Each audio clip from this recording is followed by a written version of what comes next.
It's called an estimate, not an accurate. I'm Ray Myers. Welcome to Craft versus Cruft. I've been developing software professionally for about 12 years, and today we're going to talk about another surprisingly contentious part of software engineering, which is estimates. And in fact, the title of the video, Estimate with Confidence, is a bit of a double meaning because I'm going to show you 10 tools you can have in your toolbox that will hopefully help you have more confidence and ultimately let the business build more confidence in you as you estimate. But also, I'm advocating specifically for the notion of level of confidence to be, in some cases, part of your estimation strategy and the way you communicate. An estimate might not mean the same things to everyone. There's two things it usually means. One would be that an estimate is an expression of a relative level of difficulty of one task as compared to another. This task is about a 3. This other task is about a 3 as well. That task is a 5. It's a little harder than that. Another thing that it might mean is you're estimating in the context of a timeline. An estimate might be when the business can expect a certain thing to be live and collecting value. Those are very different things. So first and foremost, you should be aware of which one you're being asked to do. Are they asking, well, is this bigger or smaller than some other thing we're comparing it to, just roughly so we can assess the cost? Or are we actually trying to plan a timeline? Because ultimately an estimate's a communication tool, and you need to know who you're trying to communicate with and why. An estimate might relate to a timeline, as I said, but that doesn't mean to say an estimate is a commitment. Commitments are different. Estimates inform commitments, but they are not in and of themselves commitments. So that's another thing you want to be clear on, which conversation you're having. You don't want one side of the table thinking you're talking about a commitment and you just think you're talking about an estimate. Commitments are an entirely different video. We'll set that aside for now. Now, a lot of people really prefer that type 1, that first type of estimation that I gave, relative difficulty rather than timelines. One reason people like to avoid using time is that oftentimes all factors aren't considered and it tends to go wrong if you just ask someone who's just doing part of the work, and ultimately what any one software developer on any one team does is only part of the life cycle. And so in particular, you'll find people in the Agile community prefer strongly estimating on this relative difficulty, these abstract story points, for instance, and then using history of how many of these abstract story points typically get delivered on a certain time span, such as a sprint or an iteration. And then they do some math and they produce an expectation for the business as to what the implications are of a certain set of story point estimates on like the timeline that we might be able to deliver on. And this can work very well if you have a very regularly set release cadence. If your development cycle is, sort of nailed down, pretty consistent, you can't necessarily drop this in every situation, but it can definitely work. And in those situations, certainly, strongly consider going along with the system if it's working. Another reason people might not like time estimates is it may be the wrong question to ask. Maybe the question to ask is not how long would it take to do this giant bit of work. Maybe the right question is, are we working on the most important thing now? If one thing is the most important thing, then that's what we should be working on. How fast should we? As fast as is responsible, the normal amount of fast. Why are we really asking these time questions? What is time? So your mileage may vary on whether you're able to actually give those kinds of answers, but really when you get more towards business agility and being able to, quickly deliver valuable increments that the fullness of the business is able to react to and get information from, the time estimation tends to become less and less relevant. Something to keep in mind. Let's assume, though, you do have to do some time estimates, and in any environment, you will occasionally. So number one, know the stakes.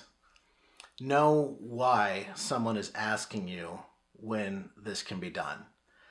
They often will just ask, or they will tell you, we need this in 6 weeks. And you need to say, where's that coming from? What makes you say that? And sometimes they will say, well, the reason is there's a contractual obligation.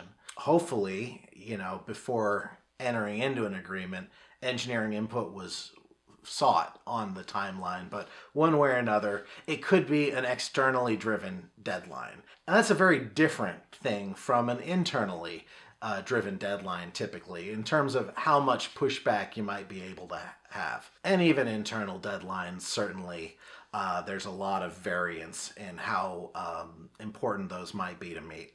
And then you can also ask, if it seems like the timeline is difficult, exactly how much of the thing that's being asked about has to be by that amount of time. Scope is up for negotiation here when you talk about what the stakes are. So understand that. Understand who's asking, why are they asking, what are the stakes. Number two, this is big. Small chunks. Don't estimate things that are a month in size, right? But you're being asked to. Well, I'll tell you what you do instead. Break it down into things that are a couple days at most. Estimate all those. Add it up. Allow for a degree of uncertainty. And then you can estimate large things. But don't just shoot from the hip and do it. Really identify all the individual pieces of work that are involved down to resolution of 2 to 3 days.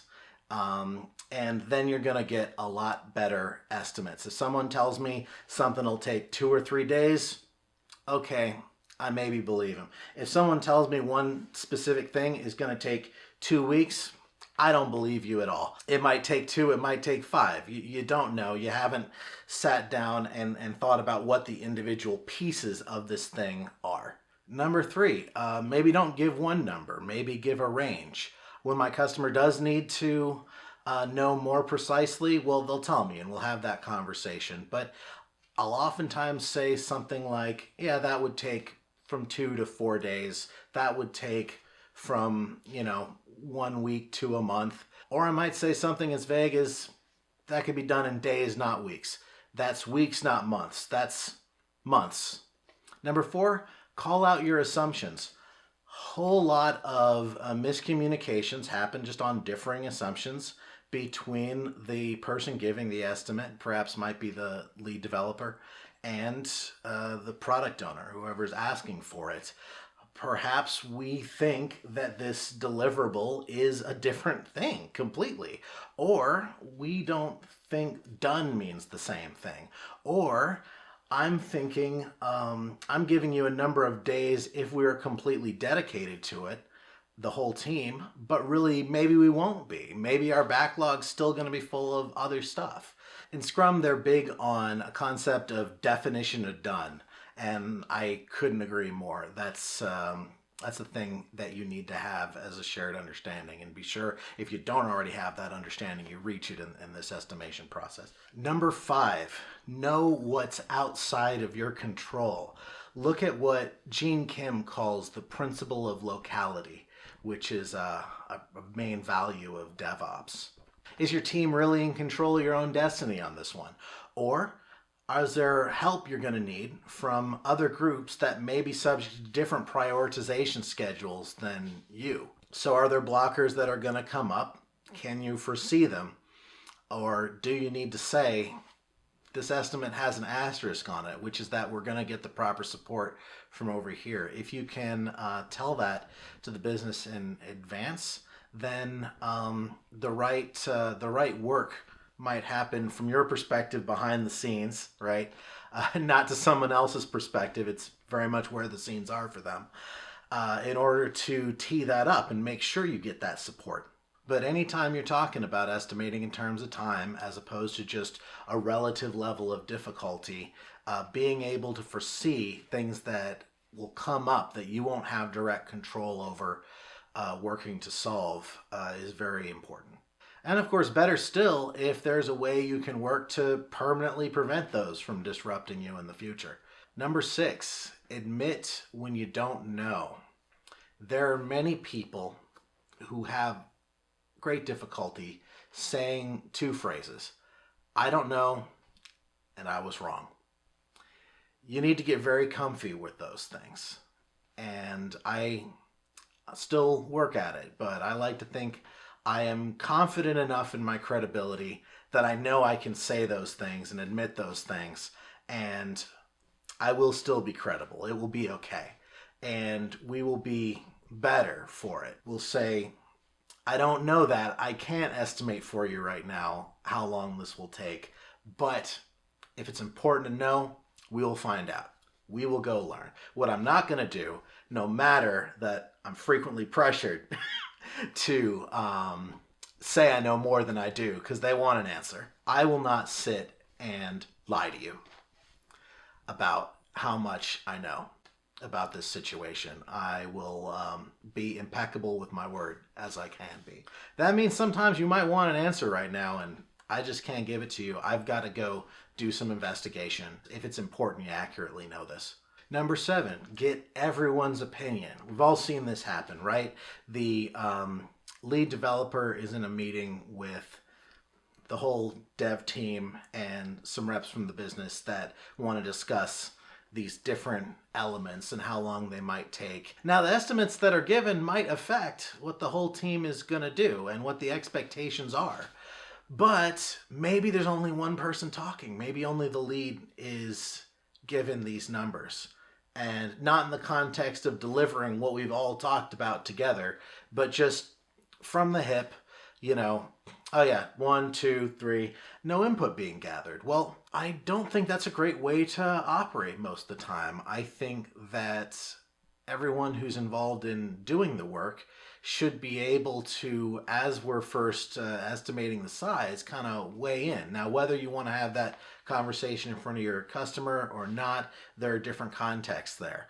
But I think that the entire team should get a chance to weigh in before that's aggregated and communicated. And there's often pressure, and there's some good psychological studies that have been done on this, actually. There's pressure to go with what the person before you said, and that pressure is magnified if they're more highly ranked than you. So it may be good to rotate and not always have the lead speak first. And the next one, a junior developer is going to say what they think first and get people comfortable with, hey, they might say something way different than what someone else says. That's fine. That's fine. No shame in that. We're just taking a pulse. We're taking a pulse of the room. And when there are big differences, if I say something's a 5 and someone else says that's a 2, okay, something's askew there. No one's wrong necessarily, but let's compare notes here. What is different in your interpretation of this work? Someone is either aware of a faster way to do something, or someone else is aware of a roadblock that we weren't considering. And so if you just have one person delivering it all, then you lose that. And you lose that opportunity for the team to have a conversation, which will get onto the same page and learn a little more about our system. So get those differences. Ultimately, they average out or what have you. But if there's a significant difference, discuss it and then, vote again. Whatever. Some people like to do straight averages, but however you want to make sure everyone's heard, just do that. Number 8, budget for the full release cycle. That means you are estimating, including your automated testing, whatever other testing and acceptance is involved in doing this, your release cycle, whatever that may be. Hopefully it's very lightweight. Of course, you're budgeting for refactoring and cleanup. Absolutely. In every estimate you have to do, that is part of doing your work professionally as a software developer. So they didn't ask you, could you please estimate this work as a non-professional? And if they did, they shouldn't have. This is where a lot of people, especially if they feel like it's very high priority, they might even subconsciously just skimp a bit. They're not considering, and the degree to which you need to consider it changes, but they're not considering, we're going to add some complexity here. Probably we're going to do some reflective design and realize, okay, there's some things we got to rearrange along the way to keep things in good working, non-confusing order here. And how hairy the part of the system that you're changing is, might change how much padding you're going to give that. If you want to change the login flow, tell you, we got a really messy login flow right now. So that gets a little bit more of a cleanup tax associated with it. That's just what it is. And number 9, a little bit related to number 8, don't buckle. I promise this will happen to you. You will give an estimate and it's not the one they wanted to hear. This is going to be about 6 weeks, or if you're following the advice from earlier, this looks like about 5 to 8 weeks, given the following assumptions about our whole team being 100% dedicated to it and these things that might get in our way, what have you. And they're going to say 5 to 8 weeks doesn't work. We need 2 to 4.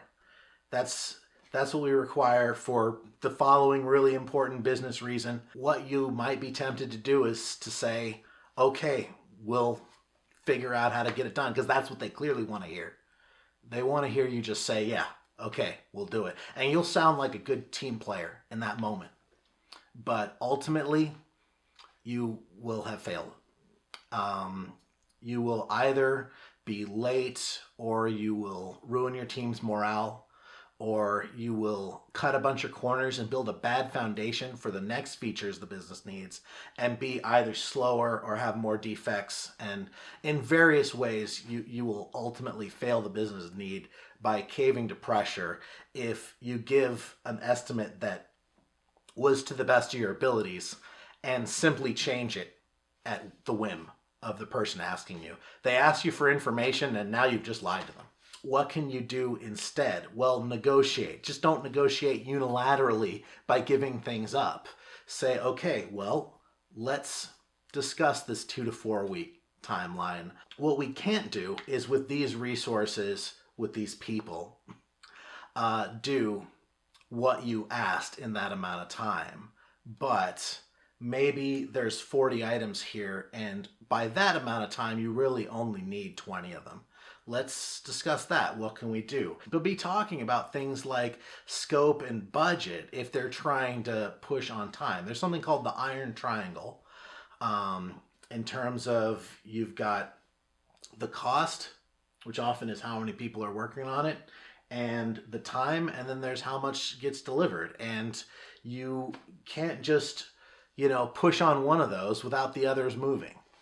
And by really carefully examining what has initiated this conversation, what the business need is, you can identify something your team can deliver and meet that timeline. And if you can't, then tough cookie. If it really can't be done, then most likely commitments were made without proper engineering input. And you also need to send a message that doesn't work. So do negotiate, but don't just buckle. Don't just change your answer because they don't want to hear it. And finally, number 10, level of confidence. This is a very powerful tool in communicating, because they'll ask for time, but you can give them a little more information than that. You can say, yeah, I'm about 70% confident that it will be done in 4 weeks.